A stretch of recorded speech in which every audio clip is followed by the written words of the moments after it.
Ассаламу алейкум. Уже третий день украинские телеграм-каналы во главе со своим наркопрезидентом Зеленским призывают дагестанцев и в первую очередь женщин Дагестана устраивать теракты в этой республике, поджигать полицейские машины, жечь покрышки, атаковать отделы полиции. К ним присоединились и так называемые евробичкидийцы, которые также призывают именно женщин совершать преступления.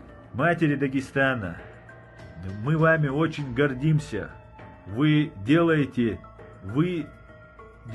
то, что сейчас нужно. Нужно всему миру, не просто нам всем, всему миру, весь мир на вас смотрит.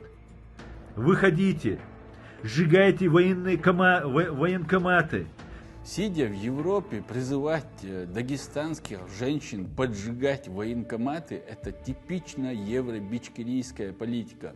Но особое ваше внимание мне бы хотелось обратить на то, что и украинские телеграм-каналы, тысячи ботов, и евробичкерийские вот эти вот блогеры, они всеми силами пытаются разжечь какой-то огонь раздора между народами Чеченской Республики и Дагестана. Просто послушайте, что они говорят.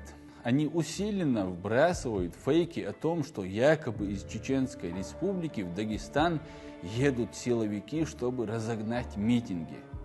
Ну а тим часом Путін наказав Кадирову придушити протести в Дагестані. Про таке повідомляють ЗМІ з посиланням на сина колишнього президента Ічкерії Анзора Масхадова. Первым распространять эту ложь начал норвежский вырожденец Анзорчик Масхадов, затем ее подхватил Закаев. Что вам известно по поводу информации касательно того, что Путин отдал приказ Кадырову придушить протесты в Дагестане? Да, мне об этом известно. Никто из них абсолютно не стесняется на ровном месте придумать ложь и начать ее распространять в интервью, в каких-то своих обращениях.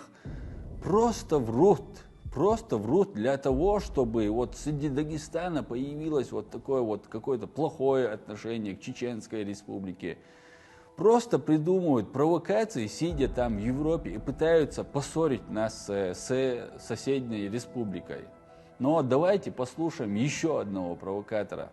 По нашей информации, Кадырову поступил указ, чтобы он собрал кадыровцев и был наготове выслать их в Дагестан для разгонов митингов. Они уже ничуть не скрываясь, открыто провоцируют именно женщин на совершение преступлений. И прикрываясь этими женщинами, они хотят просто хайпануть.